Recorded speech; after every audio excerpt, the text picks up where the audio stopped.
ಅಗರ ಮುದರೆನ ಉರಸೆಯೈ ಬಂದೊರಕ್ಷರಮು ಮಗಿಲ ಕಲೆಗಳು ರಘುವಿದಂಗೊಂಡ ಸತ್ತುವಮು ಪರಿಮಿದ ಸುರುದಿಯು ಮಟಂಗು ತನಿಪ್ಪೊರುಳೆಯ பொருளுமாய அறிவயறிபவரறியும் என்பந்தனை புரிய முடிவையடி நடுமுடிவி துங்கந்தனை சிறியாணுபயணுபினி மனமுனஞ்சும் குணத்ரயமு மற்றதொரு காலம் நிகழும் வடிவினி முடிவில் ஒன்றென்றிருப்பதனை நிறைவு குறி மொழிவர நிறைந்தெங்கு நிற்பதனை நிகழ்பகர அரிதை விசும்பின் புறத்ரயமு மற்றதொரு காலம் நிகழும் வடிவினி முடிவில் ஒன்றென்றிருப்பதனை நிறைவு குறி மொழிவர நிறைந்தெங்கு நிற்பதனை நிகழ்பகர அரிதை விசும்பின் புறத்ரயம் எரித்த பெருமான் தகு தகு தகு தகு தந்தல் தகு தகு குடி குடி குடி குடி குடி குடி குத கண கண சகுத தந்தரி தகு தத்த தகு தீதோ தன தன தன தன தந்தன தன டுடு டுடு டுடு டுடு டுடு டுன் டுடு டுடு தரரர ரிரி ரிரி அந்தம் எரிக்கமுரு தத்த தகு தீதோ ಮೊಗುಮೊಗೆನ ಅದಿರಮುದಿರಂಡಂ ಬಿಳಕ್ಕನಿಮಿರಲಗೈ ಕರಣಮಿಡ ಉಲಗೆಂಗುಂ ಭ್ರಮಿಕ್ಕ ನಡ ಮುಡುಗುವ இரவர் பவுரி கொண்டு புறப்படுகளத்தில் ஒரு கோடி முகுமொகென அதிரமுதிரண்டம் பிளக்கனிமிரலகை கரணமிட உலகெங்கும் பிரமிக்க நட முடுகுவ இரவர் பவுரி கொண்டு புறப்படுகளத்தில் ஒரு கோடி இனது வழியடிமையும் விளங்கும் படிக்கினிதுணர்த்தியருள்வாயே இனது வழியடிமையும் விளங்கும் படிக்கினிதுணர்த்தியருள்வாயே. கருணைக்கு அருணகிரி, சந்தக்கவி அருணகிரி அவர் அருளி செய்த திருப்புகள். தொடர்ந்து இந்த தனி திறமைக்கு நிறைவாக 9லிருந்து 12ஆம் வகுப்பு வரை பாரதமே விழித்தெழு என்று பேச்சு போட்டியில் முதல் பரிசு பெற்ற ஸ்ரீமதி துர்காதேவி விவேகானந்தா வித்யாலயாவை சேர்ந்த எஸ் சக்தி அவர்களை மேடைக்கு அழைக்கின்றோம். திக்கட்டும் பரவட்டும் தித்திக்கும் தந்தமிழ் திக்கட்டும் பரவட்டும் முத்தமிழ் தாய்க்கு என் முதற்கண் வணக்கங்கள். நடுவர்களே, சான்றோர்களே, ஆன்றோர்களே, வையகமே வானகமே, என்னை வாழ வைத்த தமிழகமே, பேச்சுத்திறனை வழங்கிய முப்பெரும் தெய்வங்களுக்கு பணிந்து முக்கணிகளை புளிந்து முத்தமிழுடன் கலந்து பேசுவதில் சிறந்து தருகிறேன் விருந்து. உங்கள் அனைவருக்கும் என் முதற்கண் வணக்கத்தை கூறி ஏற்றுக்கொண்ட தலைப்பை ஏற்றி பேச வருகிறேன். தாருங்கள் தன் காதுகளை. என் பெயர் சக்தி. நான் ஸ்ரீமதி துர்காதேவி சௌத்ரி விவேகானந்தா வித்யாலயா பள்ளியில் 10ஆம் வகுப்பு ஆ பிரிவில் படித்து வருகிறேன். இன்று எனக்காக கொடுத்த தலைப்பு பாரதமே விழித்தது. பாரதமே விழித்தது ஒரு இளைய தலைமுறையின் கனவு. பாரதமே விழித்தது என்ற இந்த வீர சொல்லாடல் நம் நாட்டின் ஒவ்வொரு இதயத்திலும் எதிரொலிக்க வேண்டிய ஒன்று. நம் தாத்தாக்கள், நம் தந்தைகள் பல தியாகங்களை செய்து பல போராட்டங்களை மேற்கொண்டு நமக்கு இந்த சுதந்திரத்தை வாங்கி தந்தார்கள். நாம் இப்போது சுவாசிக்கின்ற இந்த சுதந்திர காற்று அவர்கள் தந்தது. அப்படிப்பட்ட அவர்களுக்கு இன்னும் அவரது கனவு நிறைவேறவே இல்லை. அவர் கனவு கண்ட அந்த கனவு பாரதம், அந்த கனவு இந்தியா இன்னும் நிறைவேறவே இல்லை என்று நான் சொல்வேன். அது உண்மையும் கூட. முதலாவதாக இந்தியா என்றால் என்ன? பரந்த வயல்களும் பழமையான கலாச்சாரமும் உயர்ந்த மலைகளும் பன்முக கோவில்களும் தான் என்று சொன்னால் அது மிக மிக தவறு. இந்தியா என்றால் நாம் தான். நம் கனவுகள், நம் ஆசைகள் தான் இந்த மாபெரும் இந்தியா. இங்கே அமர்ந்திருக்கும் மாணவ சிங்கங்களே, நாளைய பாரதத்தின் அடிப்படை காரணமாக அவர் இருக்கிறார்கள். நாளைய பாரதம் நம்முடையது. இந்த ஒற்றை விரலில் நாம் பாரதத்தின் வரலாற்றை புரட்டி போட முடியும் அல்லவா? எதிர்காலத்தை புரட்டி போட இந்த ஒற்றை விரல் போதும். எனவே நாளைய பாரதம் நம்முடையது. கோடிக்கணக்கான மக்கள் வாழும் தேசம் இது. ஒவ்வொரு ஆன்மாவும் உலகை மாற்றக்கூடிய ஆற்றலை சுமந்து கொண்டிருக்கிறது. இருப்பினும் ஏதோ ஒரு சக்தி நம்மை பின்னால் தள்ளுகிறது. வறுமை, கல்வி அறிவின்மை, சமத்துவமின்மை ஆகியவை நம் நாட்டின் பல பகுதிகளை தொடர்ந்து பாதித்துக் கொண்டிருக்கிறது. ஆனால் புகார் செய்யும் காலம் முடிந்து விட்டது.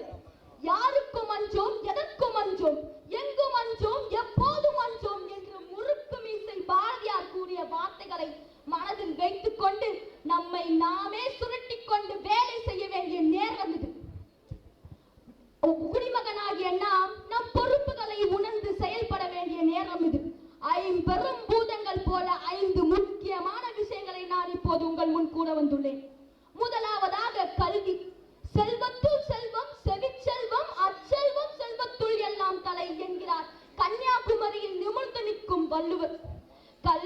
என்பது வெறும் புத்தகங்களை படிப்பது மட்டும் அல்ல, அது நம் மனதை விரிவுபடுத்தும். கல்வி என்று சொன்னால் என் ஆழ் மனதில் கேட்கும் ஒரு குரல், அது ஏழைகளின் குரல். என்ன சொல்கிறார் தெரியுமா? கல்வி என்பது அழியாத செல்வம் தான், ஆனால் எல்லா செல்வத்தையும் கழித்தால் தானே அது கிடைக்கிறது. ஆம், இது உண்மை, 100க்கு 100 உண்மை. இதெல்லாம் ஒரு தடை.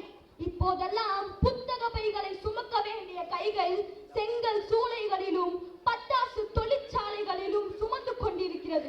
கூலி வேலைகளில் கொத்தடிமையாய் ஆகிக் கொண்டிருக்கிறது. இருப்பினும் அதையும் தாண்டி படித்து வந்தால், பல போராட்டங்களை படித்து வந்தால், புது புது தேர்வுகள், புது புது திட்டங்கள் என தேடலில் முடிந்து தோல்வியில் முடியும். எனது சகோதர சகோதரிகளின் லட்சியம் வறுமையை வென்றாலும் உள்ளே வெறுமையை தாங்க முடியாமல் தற்கொலை முடிவுக்கு தள்ளப்படும் எனது சகோதர சகோதரிகள். பாவம் அவர்கள். ஆம், இதெல்லாம் ஒரு தடை. அதை கண்ணாடி தூள்களை போல் உடைத்து வெளியே வந்தால் மட்டுமே நம்முடைய பாரதத்தை உலகின் தலைமைக்கு கொண்டு சேர்க்க முடியும் அல்லவா? எனவே ஒவ்வொரு பள்ளியும் கல்வியை வலியுறுத்த வேண்டும். ஒவ்வொரு குழந்தைகளும் பள்ளிகளுக்கும் கல்லூரிகளுக்கும் செல்ல வேண்டும். கல்வி என்பது ஒரு குழந்தையின் அடிப்படை உரிமை, சலுகை அல்ல. இரண்டாவதாக சுற்றுச்சூழல். மணிநீரும் மண்ணும் மலையும் காடும் உடையதுதான் அரண் என்கிறார் திருவள்ளுவர். நாம் வாழும் இந்த பூமி நம்மை 10 மாதம் கருவில் சுமந்த நம்மை தாயை போன்றது. அதை பாதுகாக்கவில்லை என்றால் அந்த உடற்கேடு வேற எதுவும் இல்லை. மரம் நடுவது, தண்ணீரை வீணாக்காமல் பயன்படுத்துவது, பிளாஸ்டிக் பயன்பாட்டை குறைப்பது என சிறிய செயல் கூட பெரிய மாற்றத்தை உண்டாக்கும். மூன்றாவது ஒற்றுமை. யாதும் ஊரே யாவரும் கேளீர் என்பார்கள்.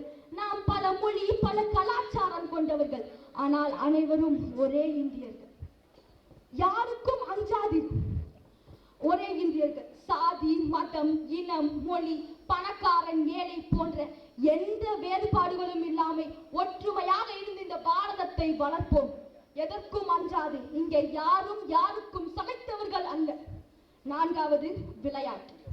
விளையாட்டு நமது உடலையும் மனதையும் விரிவுபடுத்தும். இப்போது நடந்ததே பாரிஸில் ஒலிம்பிக்ஸ் 2024, அதில் நமது இந்தியாவுக்கு வெறும் 71வது இடம். பாராலிம்பிக்ஸில் வெறும் 18வது இடம். ஏன் டாப் 5 வரவில்லை? ஒரு தங்க பதக்கம் கூட வெல்லாமல் ஒலிம்பிக்ஸில் இருந்து திரும்பி வந்தது இந்தியர்கள்.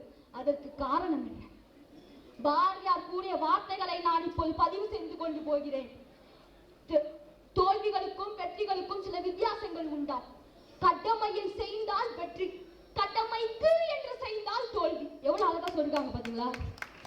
சோ இங்க அமர்ந்திருக்கும் இந்த மாணவ சிங்கங்களே, அடுத்த தல தோனியாவோ இல்ல சச்சின் டெண்டுல்கராகவோ இல்ல PV சிந்துவா கூட ஆகலாம்.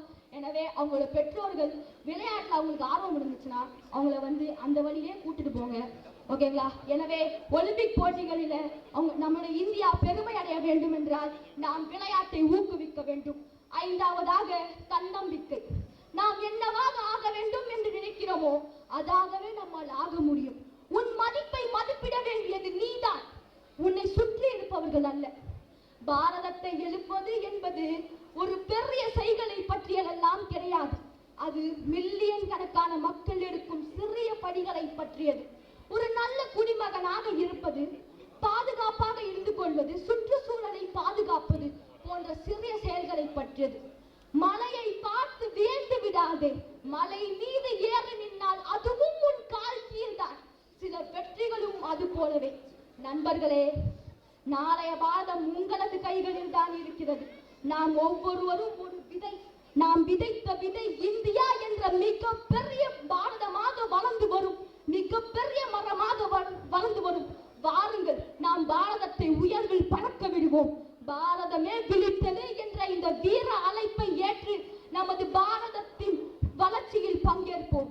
எனவே பேச பழக்கிய எனது மாதாவிற்கும், பேச்சு பிழையை நீக்கிய எனது பிதாவுக்கும், பேச்சு நாகரிகத்தை கற்றுக் கொடுத்த அந்த குருவிற்கும், இந்த மாபெரும் பேச்சு போட்டியில் வாய்ப்பு தந்த அந்த தெய்வத்திற்கும் எனது மனமார்ந்த நன்றிகள். காலமோ சுருக்கம், கருத்தோ பெருக்கம், இனியும் நான் பேசினால் ஏற்படும் சுணக்கம். எனவே நன்றி தெரிவித்துக் கொள்கிறேன். நன்றி, வணக்கம். போனுக்குள்ள வாழ்ந்திருக்கிற நம்ம குழந்தைங்க எல்லாரையும் உட்கார வைக்கணும் அப்படின்றது தான் நம்முடைய விழாவின் நோக்கம். அதனால அடுத்த முறை இன்னும் நிறைய பேர் வரணும். ஆசி உரை வழங்கும் நேரம் இது. சுவாமி குருவானந்தா மகாராஜ் அவர்களை பற்றி நாம் தெரிந்து கொள்ள இருக்கின்றோம். சங்கம் வைத்து தமிழ் வளர்த்த இடம், பாண்டிய நாடு முத்துடைத்து அப்படின்னு போற்றப்பட்ட மதுரையில் அவருடைய துறவரம் அப்படின்ற அந்த பாதை சுவாமி ராமகிருஷ்ண பரமஹம்சராலும் அன்னை சாரதா தேவியாலும் சுவாமி விவேகானந்தரின் அருளாலும் துவங்கியது. 2014 சந்நியாச தீட்சை, அதை தொடர்ந்து 2017 ஃபிஜி தீவு, அந்த இடத்துக்கு போயிட்டு மதம், இனம், நிறம் இதையெல்லாம் தாண்டி அன்பு, தர்ம சிந்தனையை போதித்தார். நாம் செய்த புண்ணியம் 2023 நம்முடைய ராமகிருஷ்ணா மிஷன் டி நகர். ஏன்னா இதெல்லாம் அவர் தெரிவிக்க கூட வேண்டாம், தன்னடக்கத்தோடு சொன்னார். ஆனால் இப்படி சொன்னாதானே நமக்காக யாரோ ஒருத்தர் இந்த சமுதாயத்துக்காக இருந்துட்டே இருக்காங்கன்றது அடுத்த தலைமுறைக்கு தெரியும். அதனால ராமகிருஷ்ண மடம் எப்பொழுதும் சமுதாயத்தினுடைய மாற்றத்திற்கு என்றும் இருக்கும். அதிலிருந்து வந்த அவர்களை நம்ம எல்லாருமே என்ன அழைப்போம்னா மகாராஜ்னு அழைப்போம். அவர்கள் துறவிகள். ஒரு சமயம் விவேகானந்தர் ஒருத்தருடைய வீட்டுக்கு போயிட்டாராம். அந்த வீட்டுல யார் உரிமையாளரோ அவருடைய மகன் தான் இருந்தாராம். அவர் ஒரு துறவி ஏதோ ஒன்றை கேட்க வந்தார். ஆனா அங்க இருக்கிற அவருடைய மகன் உள்ள போயிட்டு, அப்பா மகாராஜ் வந்திருக்கார். என்னது மகாராஜா வந்துட்டாரா? வெளியில வந்து பார்த்தா துறவி கோலத்தில் விவேகானந்தர். அதனால நாம் எப்படி இருக்கின்றோம் என்பது முக்கியமல்ல, எழுச்சி உரைகளையும் புத்தகங்களின் முக்கியத்துவத்தையும் இன்றளவும் அடுத்த தலைமுறை அவர்கள் அனைவரிடமும் பரப்பிக் கொண்டிருக்கும். அவர்களுடைய மகத்தான சேவை வணக்கத்திற்குரியது. அப்படிப்பட்டவர் இன்று இங்கு நம்மோடு இருந்து நம்முடைய குழந்தைகளுக்கு ஆசியுரை வழங்க வருகை தந்திருக்கின்றார். தாழ்மையுடன் ஆசியுரை ஆற்ற சுவாமி குருவானந்தா மகாராஜ் அவர்களை அழைக்கின்றோம். ஓம் ஸ்தாபகாய ச தர்மஸ்ய சர்வதர்மஸ்வரூபிணே அவதார வரிஷ்டாய ராமகிருஷ்ணாய தே நமஹ. வசுதேவசுதம் தேவம் கம்சசானூரமர்தனம் தேவகி பரமானந்தம் கிருஷ்ணம் வந்தே ஜகத்குரும். மேடையில் விட்டிருக்கக்கூடிய பெரியோர்கள், பெற்றோர்கள், ஆசிரியர்கள் மற்றும் அன்பிற்குரிய மாணவ செல்வங்கள் அனைவருக்கும் இனிய மாலை வணக்கம். கொஞ்ச நேரத்துக்கு முன்னாடி உங்களில் சிறந்த மாணவர்கள்லாம் இப்போ மேடைக்கு அவங்களுடைய தனித்திறமைகள்லாம் வெளிப்படுத்தினாங்க. கொஞ்ச நேரத்துக்கு முன்னாடி ஒரு பையன் சிவகாசி பட்டாசு மாதிரி வெடிச்சிட்டு போனான்ல. நீங்க நினைக்கலாம், அவன் மட்டும்தான் பேச முடியுமா, அந்த பொண்ணு மட்டும்தான் சிறப்பா பாட முடியுமா? எல்லா திறமையும் இங்க இருக்கக்கூடிய எல்லாருக்கிட்டையும் இருக்கு. அவங்க வெளிப்படுத்தி இருக்கிறாங்க, மற்றவங்க வெளிப்படுத்தல. எல்லாருக்கிட்டையும் அந்த ஆற்றல் இருக்கு, அந்த திறமைகள் இருக்கு. அந்த திறமைகள் வெளிக்கொண்டு வருவதற்காகத்தான் இவ்வளவு சிரமப்பட்டு இவங்க எல்லாரும் சேர்ந்து 30 வருஷமா கட்டி காத்து இந்த ஆர்கனைசேஷன் நடத்துறாங்க. 30 வருஷமா ஒரு ஆர்கனைசேஷனை, ஒரு விழாவை தொடர்ந்து நடத்துறதுங்கிறது அவ்வளவு ஈஸி கிடையாது. நாங்களும் சமுதாய பணியில இருக்கிறோம். எவ்வளவு கடினமான ஒரு காரியம்.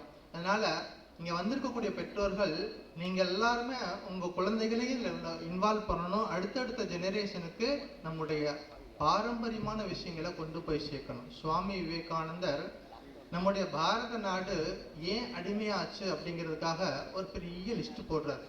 அதுல ஒரு முக்கியமான ஒரு கருத்தை சொல்றார். என்ன தெரியுமா? நம்முடைய பாரத நாடு அடிமையானதற்கு காரணம் நம்முடைய பழம்பெரும் பெருமைகளை, நம்முடைய கலாச்சாரங்களை அடுத்த தலைமுறைக்கு நம்ம கொண்டு போய் சேர்க்காததும் ஒரு காரணம். அதை கண்டிப்பாக செய்யணும். நம்ம குழந்தைங்களை சொல்லுவோம், அது குழந்தைங்க சேட்டை பண்றாங்க, மொபைல் பார்க்குறாங்க, இப்படி நம்ம பெரிய கம்ப்ளைண்ட் லிஸ்ட் இருக்கு. இப்போ டீச்சர்கிட்ட கேட்டிங்கன்னா அவ்வளோ கம்ப்ளைண்ட் சொல்லுவாங்க, இப்போ பேரண்ட்ஸில் கேட்டாலும் அவ்வளோ கம்ப்ளைண்ட் சொல்லுவாங்க. நம்ம சொல்லிக்கிட்டே இருக்கோம் குழந்தைங்களை, இது செய்யாத அதை செய்யாத அப்படின்னு சொல்லிக்கிட்டே இருக்கோம். அப்போ என்னைக்காவது எதை செய்யணும்னு நம்ம சொல்லி கொடுத்துருக்கோமா? எதை செய்யணுங்கிறத சொல்லி கொடுத்தாச்சுன்னா நீங்க எதை அவங்க செய்யக்கூடாதுன்னு நினைக்கிறீங்களோ அதை ஆட்டோமேட்டிக்காக விட்டுடுவாங்க. அதனால எப்போதும் பாசிட்டிவா நம்மளுடைய அப்ரோச் இருக்கணும். குழந்தைகள்கிட்ட பாசிட்டிவா இருக்கணும். எப்போதும் குழந்தைகளை பார்த்து மண்டின்னு திட்டக்கூடாது. ரொம்ப கீழ்த்தரமா குழந்தைங்களை வந்து திட்டக்கூடாது. குழந்தைங்களை வந்து நல்லா பண்ணியிருக்கடா தம்பி, நல்லா பண்ணியிருக்க பாப்பா, இன்னும் நான் அடுத்த வருஷம் நல்லா பண்ணணும் அப்படின்னு சொல்லிட்டு என்கரேஜ் பண்ற மாதிரி தான் குழந்தைகளை எப்போதும் சொல்லணும். குழந்தைகள் என்றாலே அவர்கள் குறும்புத்தனமாகத்தான் இருப்பார்கள். ஆனா நாம சொல்லக்கூடிய ஒவ்வொரு வார்த்தையும் அவங்களுடைய வந்து என்கரேஜ் பண்ற மாதிரி இருக்கணும். சுவாமி விவேகானந்தர் சொல்லுவாரு, சென்னை இளைஞர்களிடம்தான் என்னுடைய நம்பிக்கை எல்லாம் இருக்கிறது. என்ன சொல்லியிருக்காரு? உங்களை பார்த்தா சொல்லியிருக்காரு, சென்னை இளைஞர்களிடம்தான் என்னுடைய நம்பிக்கை எல்லாம் இருக்கிறது.